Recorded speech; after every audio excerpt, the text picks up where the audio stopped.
जोरदार ताली से हम अपने बच्चों का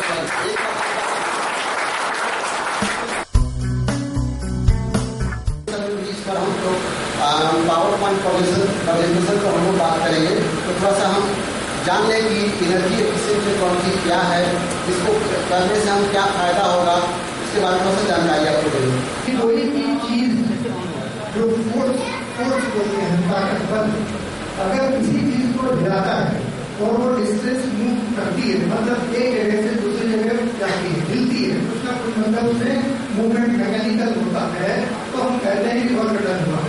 और वर्क डन जो होता है, अगर उसको उसकी कैपेसिटी हम जानना चाहते हैं, उसको टाइम से डिवाइड करके हम ये बताते हैं तो उसमें काम करने की क्षमता कितनी है।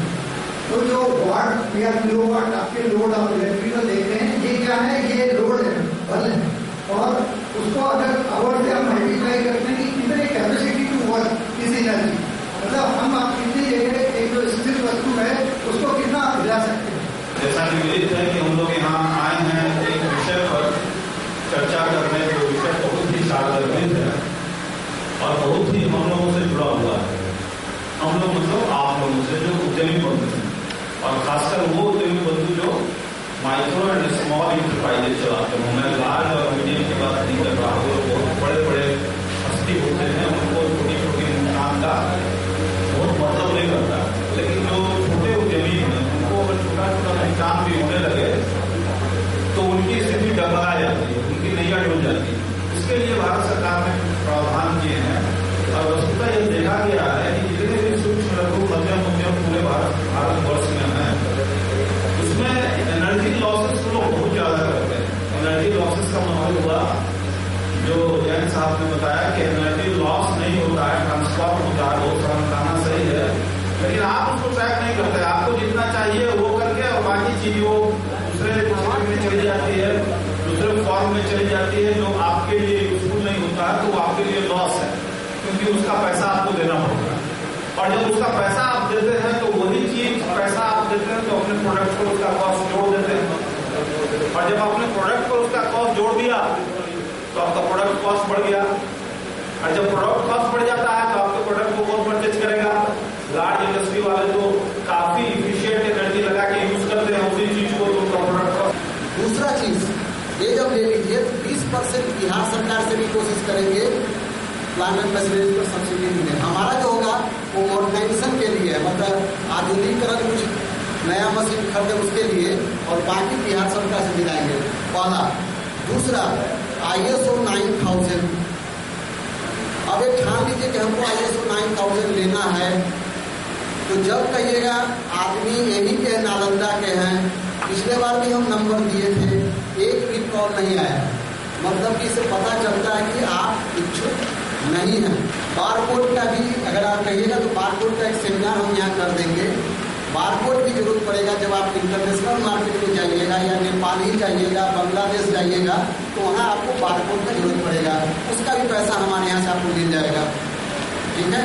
और दूसरा सब में आपको चर्चा किया था credit guarantee fund trust for MSE, उसमें भी आपको 75% तक, उसका एक है पहला 50 लाख तक 75% और दूसरा 50 लाख तक 50% अनुदान देने का गारंटी सरकार देती है, ठीक है। तो इस पर हम लोग काम करेंगे। अभी जो एनर्जी एफिशिएंट टेक्नोलॉजी पर भी एक प्रोजेक्ट हम लोग बना रहे हैं। अगर आप इसको इम्प्लीमेंट करते हैं तो 10 लाख सहायता सरकार देगी एक एक यूनिट को। अगर सारंगी जी को और सोमनाथ राय जी को भी हम इन्वॉल्व करेंगे इसमें, और कल्याणी एनर्जी सोल्यूशन उनको भी करेंगे कि अगर एक एनर्जी ऑडिट कराते हैं तो उसमें हमारे यहाँ से 10 लाख रुपया प्रावधान है, अगर वो आप चाहते हैं तो। इसलिए हम जैन साहब को भी यहाँ बुलाए हैं और उस पर चर्चा करेंगे कि यहाँ लोग आते जाते रहेंगे अब, क्योंकि क्लस्टर योजना चल रहा है, जिसमें बहुत सारे कंसल्टेंट आएंगे, बहुत सारे एक्सपर्टाइज आएंगे यहाँ और आपको जानकारी देंगे। आप फायदा आपको लेना है, ठीक है। और दूसरा चीज है कि हम लोग एक दिन जा रहे हैं सीईओ के यहाँ, और वहाँ जो जमीन का है उस पर भी हम बात करेंगे, जिससे कि क्लस्टर डेवलपमेंट प्रोग्राम जो है कॉमन फैसिलिटी सेंटर, उसको जितने सारी चीजें हैं, एक प्रोसेस जो है ना आपका एनर्जी सेविंग वाला जो प्रोसेस है, ये प्रोसेस है एवर एंडिंग, मतलब आप कभी खत्म नहीं होने वाला। आज आप मान लिया जाए कुछ सेविंग किए हैं, जैसे आपका बैंक का सेविंग होता है ना, आपका बैंक का सेविंग होता है, तो आपको क्या आज कुछ सेविंग करनी है बस कल सेविंग नहीं करना है, ऐसा तो नहीं होता है। वो एवर एंडिंग प्रोसेस होता है कि आप हर रोज कुछ ना कुछ सोच रहे हैं कि आप सेविंग कर रहे हैं। आप आज 1 रुपया सेव किए हैं, कल 2 रुपया करने का कोशिश करेंगे, तीसरे दिन 4 रुपये करने का कोशिश करेंगे, और आपका यही रहता है कि हम दिन ब दिन आपका जो एनर्जी, आपका बैंक बैलेंस होता है, वो बैलेंस बढ़ जाए, कम ना हो। ऐसे ही कुछ है आपका एनर्जी सेविंग जो है, कुछ इस तरह का ही कॉन्सेप्ट है।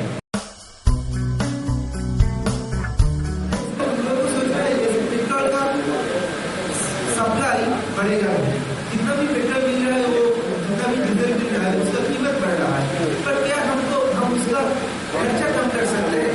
क्या कम खर्चा से, कम डीजल से हम स्टील कम ला सकते हैं? और वही होगा जब हम इलेक्ट्रिसिटी बढ़ा सकते हैं।